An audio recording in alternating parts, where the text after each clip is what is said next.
Bonjour chers auditeurs et auditrices, bienvenue dans cet épisode de Dom Talk, le podcast qui donne la voix aux ultramarins à travers leur parcours de vie.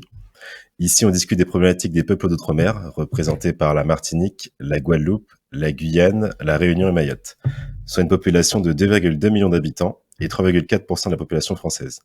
Je suis Nicolas, un jeune Martiniquais sensible aux questions liées à la communauté afrodescendante et notamment antillaise. Aujourd'hui, j'ai le plaisir de recevoir Sunita à mon micro. Bonjour Sunita, comment vas-tu ? Bonjour Nicolas, ça va et toi ? Ça va très bien, ça va très bien. Alors, petite particularité pour nos auditeurs et auditrices, alors on enregistre cet épisode à distance. Donc, moi, je suis sur Paris actuellement et Sunita est à La Réunion.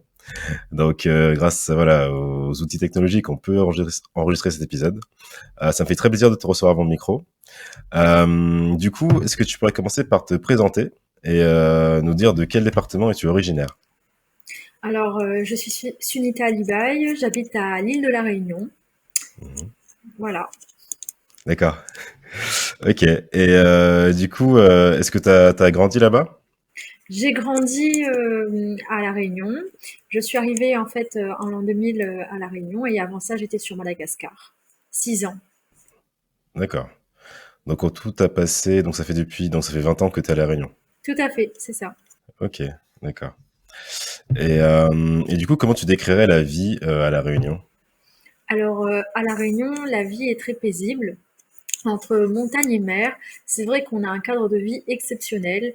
On a plein d'opportunités pour faire des randonnées. En fait, on peut mixer et les randonnées et les plages. Et c'est vrai qu'on a une multitude de paysages, voilà, qui nous permet en fait de voyager à chaque fois que l'on visite l'île en profondeur. D'accord. Donc, qu'est-ce que tu préfères entre la plage, la rivière et la randonnée ? Je dirais la randonnée parce que de base, je suis quand même assez sportive et j'aime bien du coup me challenger à travers les différentes randonnées, du coup les niveaux de difficulté aussi, puisque chaque randonnée a son level de difficulté et voilà. Donc, par exemple, la randonnée la plus difficile à faire à La Réunion, c'est le Piton des Neiges et ça, du coup, c'est l'objectif que je me suis fixé à faire avant la fin de l'année.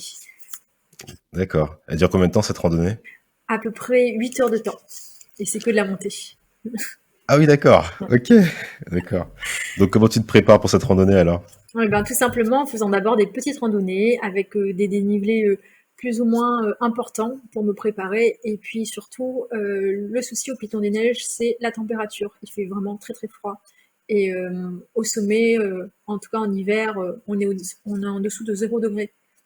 Donc, il faut avoir des bons équipements pour pouvoir faire cette marche et apprécier aussi le moment et non subir la marche. D'accord, ok. Donc, une bonne préparation et aussi des vêtements longs, j'imagine, enfin des vêtements chauds pour se prémunir de la température. Exactement. D'accord, ok. Et quelle est ta randonnée préférée du coup à La Réunion ? Pour le moment, de toutes les randonnées, c'est celle de Mafat. Je trouve que c'est une très belle randonnée. Donc, Mafat, pour situer un peu, ben, c'est un des 3 cirques de la Réunion. Donc, il y a Mafat, Sillaos et Salazie. Et Mafat, en fait, c'est le seul moyen d'accéder à Mafat, c'est à pied ou en hélicoptère. Donc, vraiment, on a des paysages super beaux. Et c'est un tout petit village où tout le monde se connaît. Il y a des écoles, mais voilà, le seul moyen d'y accéder, c'est à pied. Donc j'avais une question, donc je voulais savoir pourquoi tu es parti en Hexagone ? Alors, je suis partie en Hexagone tout simplement parce que je n'ai pas eu, enfin, il n'y a pas d'école de commerce à La Réunion. Donc, une fois le BTS commerce international en poche, je n'avais pas la possibilité de poursuivre mes études et je voulais absolument un master. Et c'est pour ça que j'ai passé des examens, des concours pour pouvoir me rendre en métropole et intégrer une école de commerce afin de poursuivre mes études. D'accord. Et du coup, si tu avais le choix, est-ce que tu serais parti ou pas ? Oui, oui, oui, je pense parce que c'est aussi bon, c'est bien aussi de voir autre chose. Après, de faire de nouvelles rencontres également, et c'est très formateur. C'est surtout ça. D'accord. Ça a été formateur à quel niveau pour toi ? Déjà, dans un premier temps, dépaysement. C'est vrai qu'en termes de température, etc., ça change de là où je vis. Rencontrer de nouvelles personnes de divers horizons, c'est vrai que c'est une opportunité aussi pour agrandir son réseau, son cercle d'amis, et aussi bon, bah, son réseau professionnel maintenant. Et voilà, c'est pour ça que c'était quand même très formateur. Et aussi vivre un peu éloigné de ma famille, grandir, être indépendante.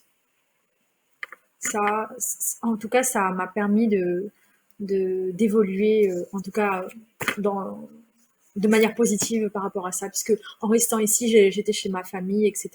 Donc c'est vrai que c'est très bien, mais au bout d'un moment, il faut savoir prendre son envol et voir ce qui se passe de l'autre côté de la mer. D'accord, ok. Donc tu dirais que voilà, la Réunion avant, tu étais un peu dans ta zone de confort et du coup, arriver en Hexagone, ça t'a permis de voilà, découvrir de nouvelles choses et de te confronter à de nouvelles réalités Oui, qui t'ont permis voilà, du coup d'évoluer quoi.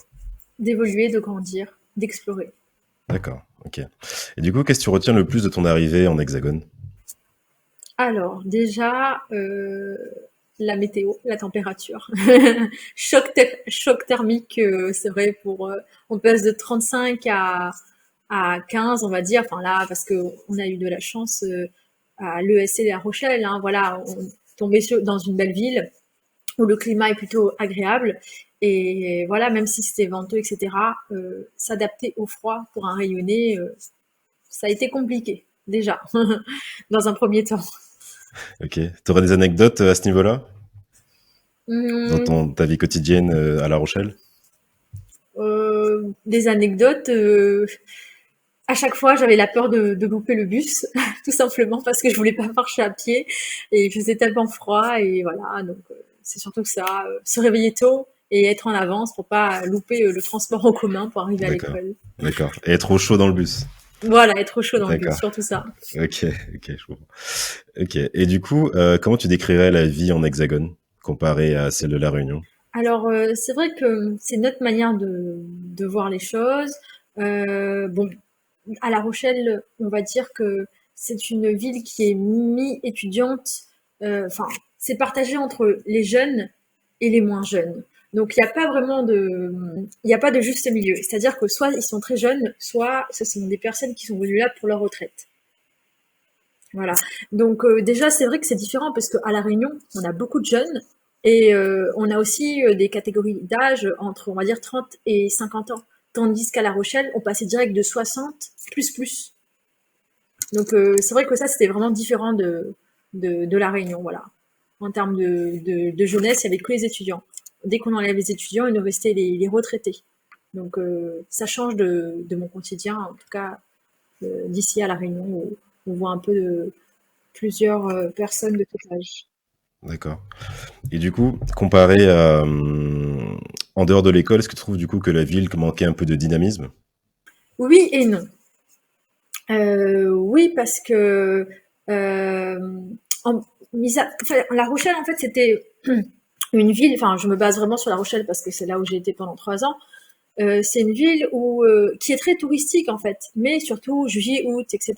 En dehors de ça, mis à part les soirées organisées par notre école de commerce, c'est vrai que c'était peu animé. Donc heureusement qu'il y a eu le tissu associatif qui t'a permis quand même voilà, d'avoir un cercle social et une vie sociale assez animée. Voilà, c'est ça. C'est grâce aux associations de l'école. Sinon, en dehors de ça, c'est vrai que la ville n'est pas forcément animée, sauf pendant les périodes de grandes vacances, quoi. Juillet, août et, euh, et les vacances de fin décembre, enfin les fêtes, notamment décembre avec Noël. Est-ce que ça a été, enfin, comment tu t'es créé du coup un cercle social quand t'es arrivé à La Rochelle par rapport aux amis, etc. Est-ce que ça a été facile pour toi ou pas?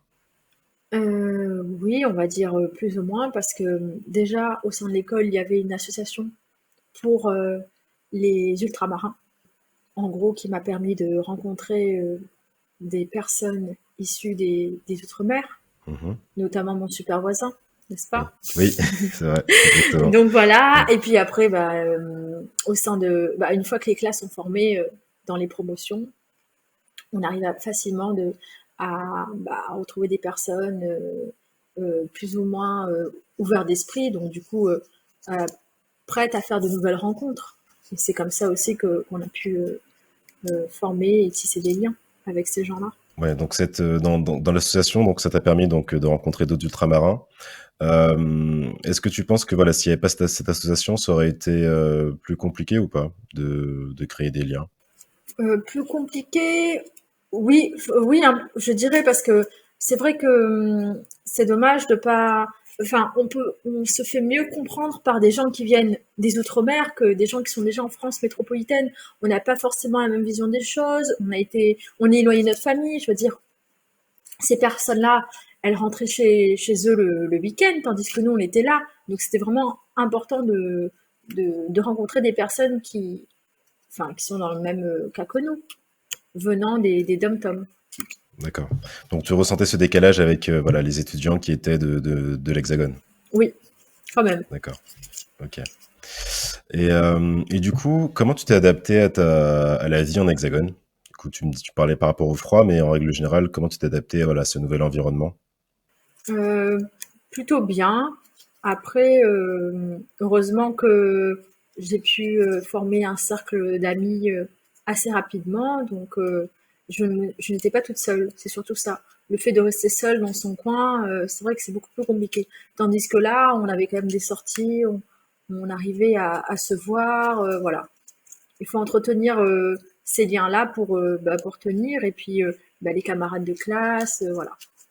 Comment tu as vécu l'éloignement avec la Réunion? C'était très difficile au départ parce que je suis quand même très famille, très proche de ma famille, et c'était très compliqué. Après, j'ai eu de la chance, c'est que mes parents venaient souvent me rendre visite à La Rochelle, et puis j'avais ma sœur en même temps qui faisait ses études à Lille. Du coup, pendant les vacances, elle venait chez moi, et quand moi j'étais en vacances, j'allais chez elle. Donc c'est vrai que j'ai aussi cette chance-là de ne pas me retrouver toute seule, en tout cas lorsque c'était les périodes de vacances. Ça a été difficile pendant tout ton séjour en Hexagone? Au départ, je dirais la première année, ça a été la plus difficile pour moi. D'accord. Et qu'est-ce qui a fait que ça s'est amélioré? Tout simplement puisque j'ai pu rencontrer des personnes formidables avec qui j'ai pu entretenir des liens forts. Et du coup, on arrivait à mieux s'organiser, même pendant les vacances pour se voir, etc. Puisqu'il y en a qui rentraient chez leurs parents. Mais voilà, du coup, j'ai pu passer plus de temps avec ces personnes-là. Donc, ça a été beaucoup plus facile. Et puis, une fois que le groupe est formé, généralement, ces mêmes personnes restent à l'école. Donc, on se voyait assez souvent. Comment t'as réussi à entretenir le lien avec la culture réunionnaise tout en étant à La Rochelle? Alors, entretenir le lien, c'était un peu difficile. À travers l'association, c'est vrai qu'il y avait quand même quelques réunionnais. Donc, on arrivait à se voir, à organiser des soirées entre nous.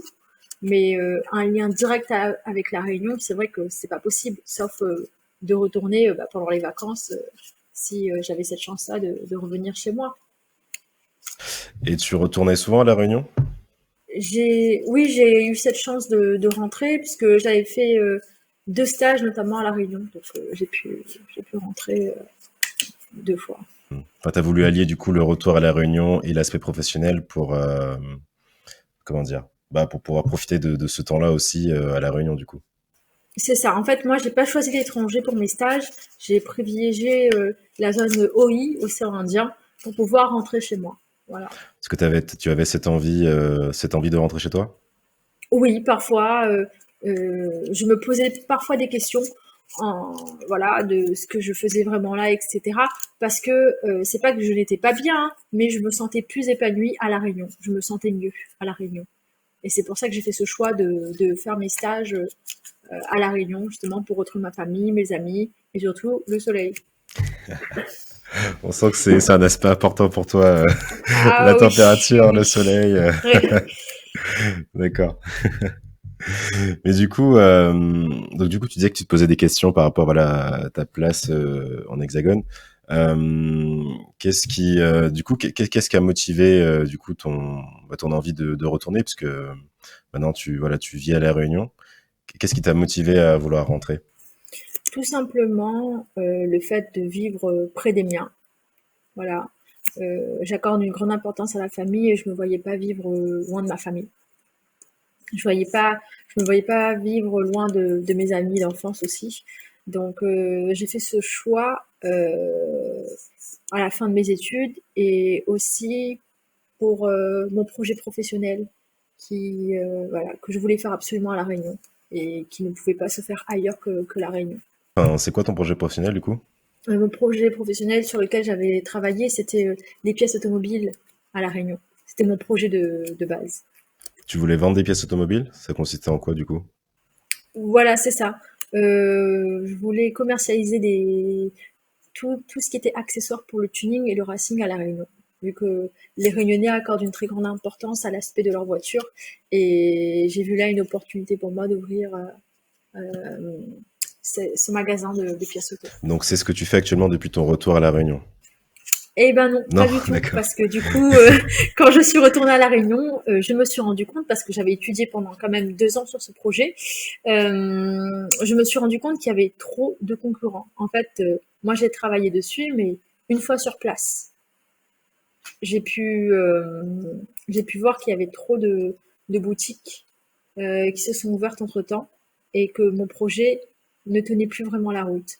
Du coup, euh, je suis restée un petit moment sans rien faire, en réfléchissant sur qu'est-ce que je pouvais bien faire à La Réunion, mais toujours en tant qu'entrepreneur, travailler pour moi. En fait, comme je me suis spécialisée aussi en master entrepreneuriat, je voulais absolument travailler pour moi.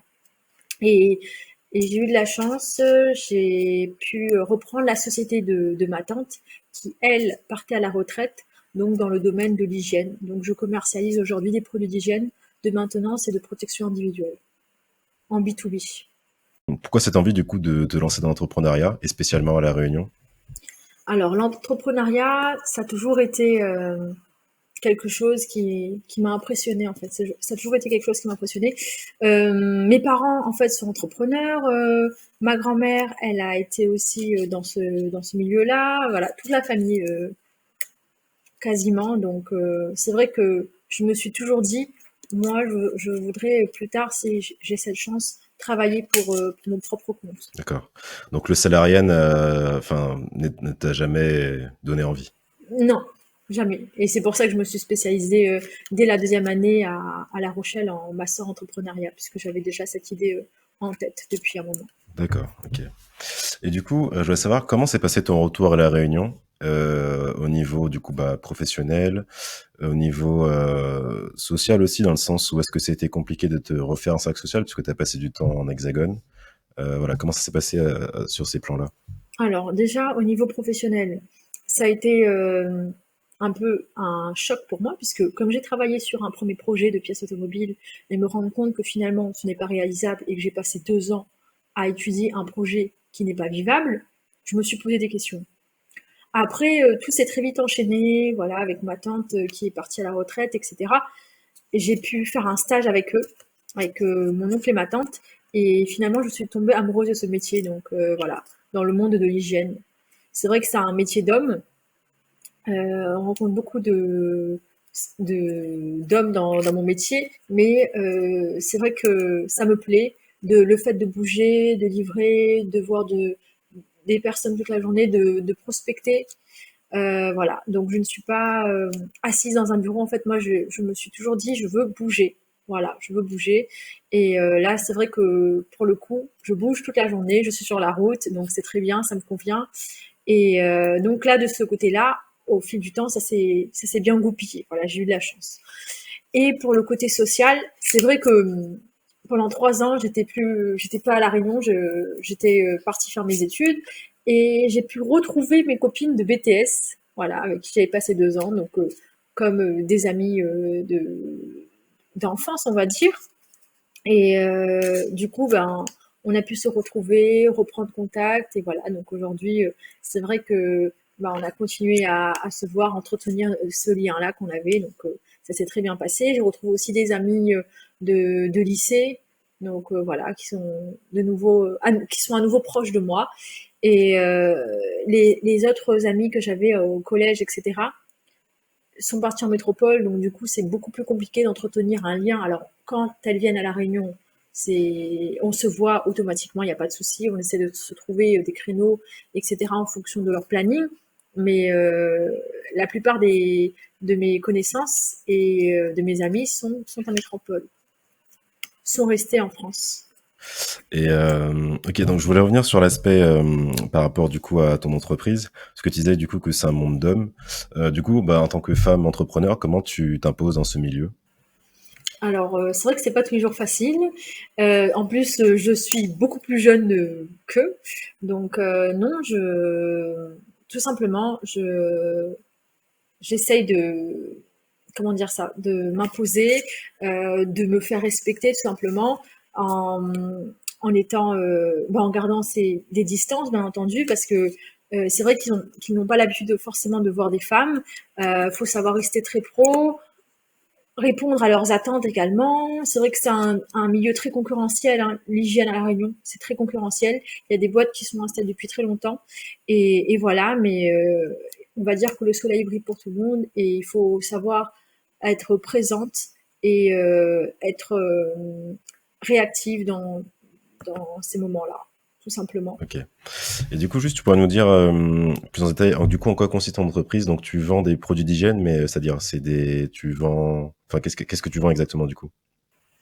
Alors, je commercialise des produits d'hygiène, tout ce qui touche au nettoyage des locaux, bureaux, toilettes, salles de bain, etc. Donc voilà, une entreprise, il faut qu'elle soit propre, il faut que les salariés se sentent bien. Voilà, c'est toujours agréable d'arriver dans un endroit qui est propre où ça sent bon. Donc voilà, donc je commercialise tout ce qui est consommable, tout ce qui est brosserie, les balais, les serpillères, etc. Euh, Également les produits de maintenance, donc les graisses, les huiles, les dégrippants destinés du coup au milieu industriel, voilà, les usines, les garages et les équipements de protection individuelle. Donc la sécurité au travail, c'est très important, qu'on soit dans une usine, dans un garage, dans une cuisine ou dans une salle de classe. Il faut faire attention, surtout si on manipule des produits dangereux. Donc voilà, je commercialise des gants, des chaussures de sécurité, des pantalons, voilà. Et aujourd'hui, l'hygiène est encore plus important puisque avec la crise sanitaire actuelle, nous devons, nous devons vraiment faire attention et se protéger. Voilà, donc gestes barrières, donc qui dit lavage des mains, gel hydroalcoolique, savon, masque. Voilà, donc je commercialise tout ça. Ok. Donc, depuis le début de la crise, ton activité a augmenté du coup? Avec le coronavirus, oui, Oui. oui, oui. D'accord. Voilà. Ok. Bon, faut bien qu'il y ait quelques aspects positifs quand même dans tout cela. Ok. Est-ce que du coup, tu as totalement abandonné l'idée de, voilà, de te lancer dans les pièces détachées, enfin dans les pièces auto, ou ça reste toujours dans un coin de ta tête? Non, non, non, j'ai vraiment abandonné cette idée, encore plus avec la crise actuelle. C'est vrai que déjà, l'année dernière, c'est vrai que c'était une très belle année pour mon entreprise par rapport au Covid. Mais aujourd'hui, c'est vrai que en 2021, les gens ont du mal à acheter. C'est plus comme 2020 où c'était plus axé sur la peur et la sécurité. Aujourd'hui, oui, il faut que ce soit propre, il faut que ce soit désinfecté, mais les gens n'achètent plus comme avant et sont tout le temps en train de comparer, à faire des demandes de devis, etc. Ils sont très regardants sur les prix, sur la qualité, sur la provenance des produits, donc c'est difficile. Et je me rends compte que dans le monde de l'hygiène, c'est difficile, mais dans ce milieu-là, ça doit l'être encore plus. Voilà.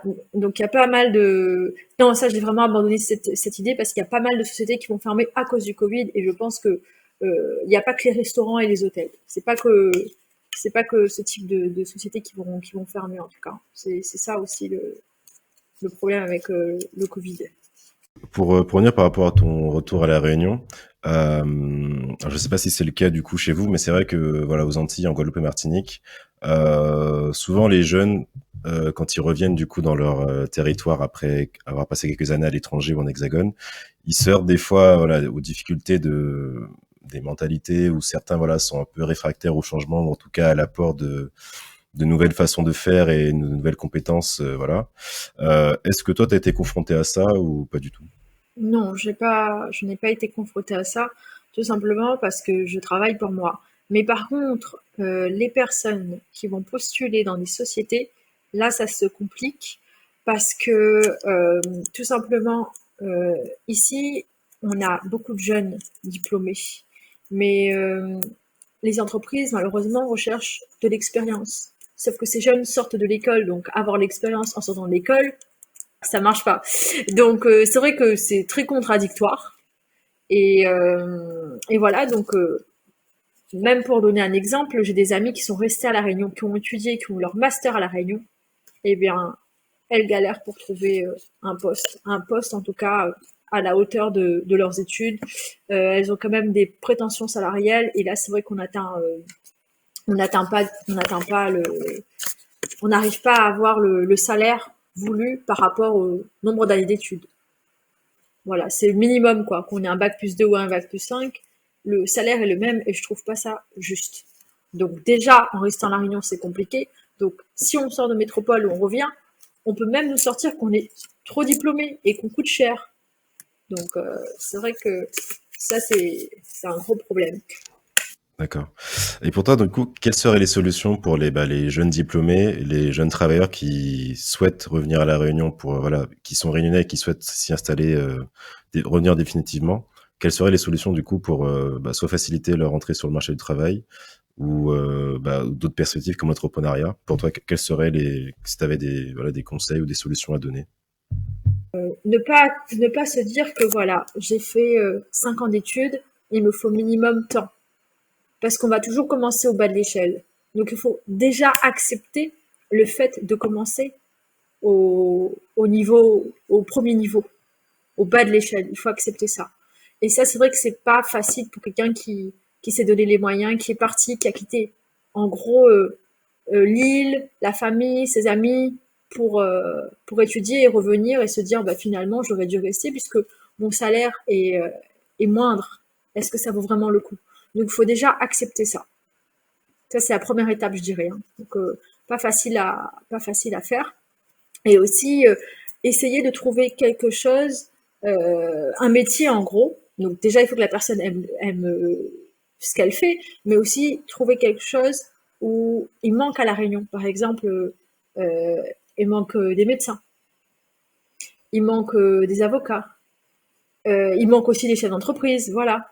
Ou voilà. Donc trouver quelque chose où on peut avoir une opportunité à La Réunion et pas se lancer dans des études où il n'y a pas de porte de sortie, quoi. Où on est bloqué parce qu'on a fait quelque chose, on est surqualifié et finalement, ben, on trouve pas le bon poste. Et on se retrouve avec des études qui n'ont servi entre guillemets à rien vu que ce poste n'est pas recherché à La Réunion. Donc c'est ça aussi où il faut faire attention.